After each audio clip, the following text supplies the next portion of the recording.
தமிழகத்தில் அனைவருக்கும் சொந்த வீடு, குடும்பத்துக்கு ஒரு இருசக்கர வாகனம் இருப்பதற்கான வசதி வாய்ப்பை உருவாக்க வழிவகை செய்யப்படும் என தமிழக வெற்றிக் கழக தலைவர் விஜய் வாக்குறுதி அளித்துள்ளார்.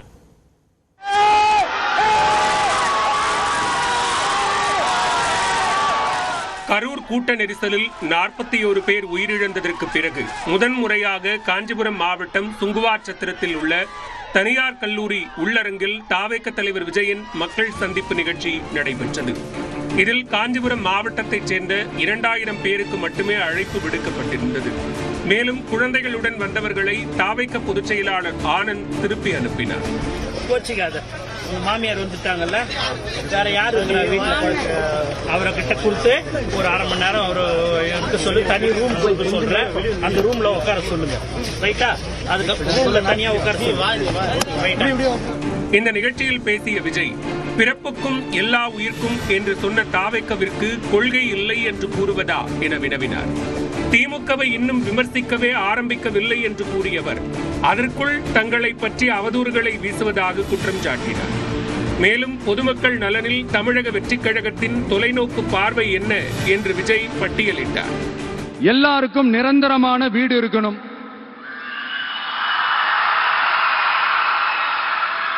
ஒவ்வொரு வீட்டுக்கும் ஒரு மோட்டார் சைக்கிள் வாகனம் உறுதியா இருக்கணும், காரும் தான் லட்சியம். அதுக்கான வசதி வாய்ப்பை உருவாக்குற அளவுக்கு பொருளாதார வளர்ச்சிக்கு வழியை உண்டாக்கணும். மேலும் அரசு மருத்துவமனைக்கு பொதுமக்கள் அச்சமின்றி செல்லும் சூழல், சட்டம் ஒழுங்கை நிலைநிறுத்துவது உள்ளிட்டவற்றில் கவனம் செலுத்தும் வகையில் தேர்தல் வாக்குறுதிகள் உருவாக்கப்படும் என விஜய் உறுதியளித்தார். எம்ஜிஆர் கட்சி தொடங்கிய போது அவரை விமர்சித்தவர்கள் பின்னாட்களில் அவரது கட்சியிலேயே இணைந்து கொண்டதாகவும் விஜய் குறிப்பிட்டார். இப்போ எம்ஜிஆர் அவர்கள் கட்சி ஆரம்பிச்சாங்களோ அப்பவே அது ஒரு கூத்தாடி கட்சி. எப்போ எம்ஜிஆர் அவர்களுக்கு பின்னாடி அத்தனை மக்கள் திரண்டு நின்னாங்களோ அப்பவே அது ஒரு கூத்தாடி கும்பல்.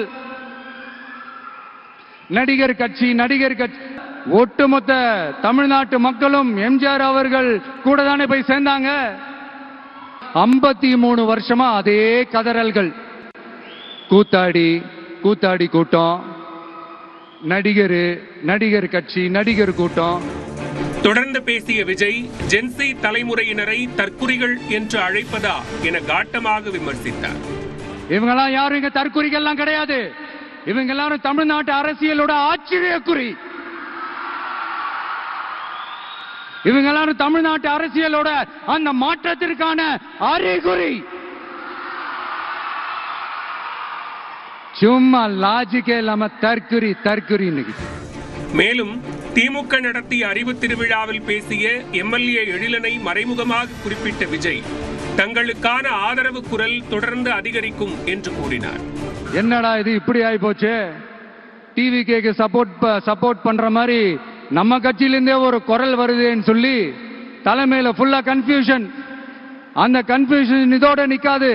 அந்த ஆதரவு குரல் ஒரு வீடு விடாம, ஒரு இடம் விடாம, எல்லா இடத்திலையும், எல்லா வீட்லயும் இன்னும் பலமா எதிரொலிக்குதான் இல்லையான்னு பாருங்க.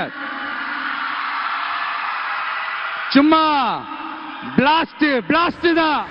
மர்மயோகி படத்தில் எம்ஜிஆர் பேசிய வசனத்தை மேற்கோள் காட்டிய விஜய், தன்னை ஏன் தொட்டோம் என்று வருத்தப்படுவார்கள் என குறிப்பிட்டார். குறிவைத்தால் தவற மாட்டேன், தவறுமானால் குறியே வைக்க மாட்டேன்.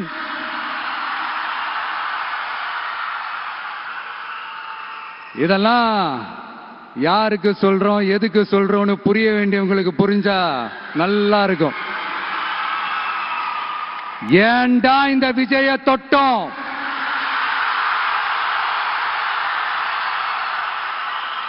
ஏண்டா விஜய் கூட இருக்கிற அந்த மக்களை தொட்டோம் நினைச்சு ஃபீல் பண்ண போறீங்க.